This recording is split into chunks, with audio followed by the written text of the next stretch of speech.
Ça, c'est le début d'un long combat que nous entendons mener.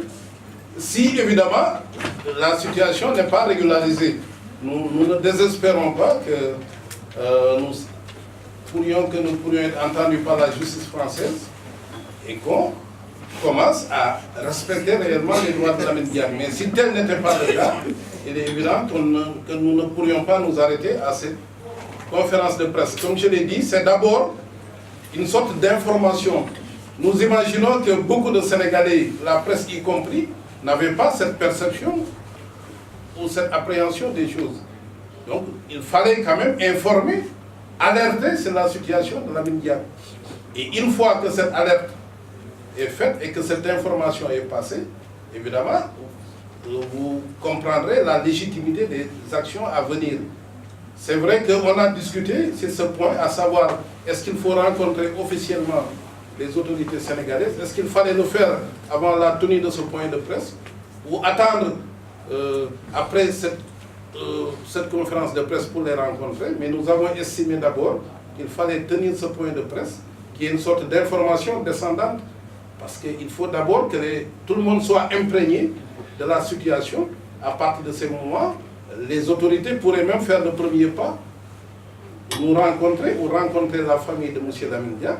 Et selon les informations que nous avons eues, cette famille a cherché à rencontrer la plus haute autorité de ce pays en vain. En vain, je dis. Donc, cette demande a été déjà faite en direction des autorités. Et en tout cas, pour la plus haute, ça n'a pas abouti, la plus haute autorité. Mais toujours est-il que nous savons qu'aujourd'hui, la pression est la meilleure arme de combat, la communication et la mobilisation, la sensibilisation.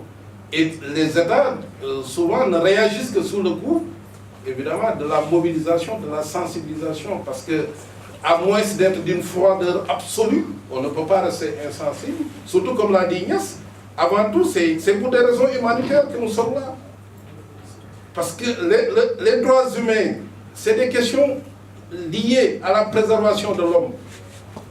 Si on traduisait lan mooy droit de l'homme, mooy ki nga xam ne boo doonee doomu aadama rek am nga ko, jarul ngay weex xonq nga am nga ñàkk nga laggi woo loolu yëpp.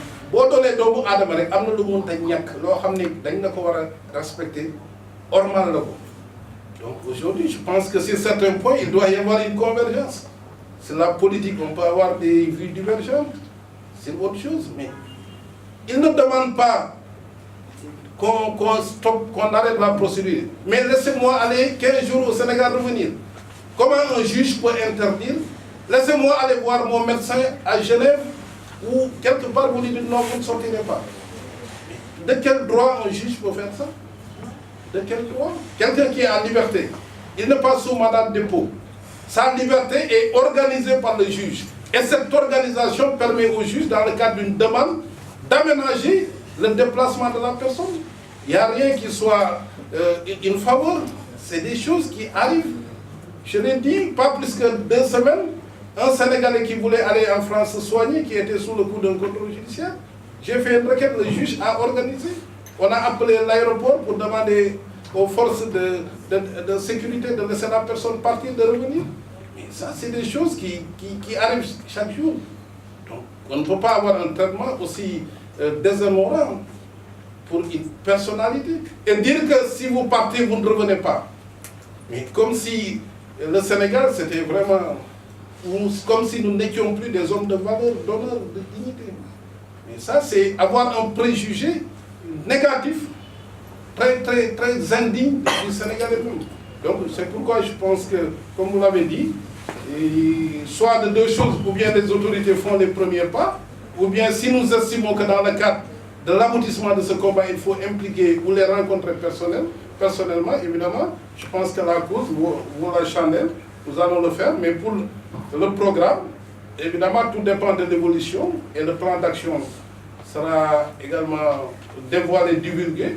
Étant entendu, comme nous l'avons dit, nous n'avons pas la prétention de mener ce combat seul, parce que nous n'avons rien de plus de Sénégalais que vous, ou plus de sénégalité que vous, et nous n'avons aucune, en tout cas, capacité d'indignation que vous. Nous avons les mêmes capacités d'indignation. Je pense que ça a un combat commun en fonction évidemment des adhésions volontaires des uns et des autres. Mais nous allons divulguer ce programme.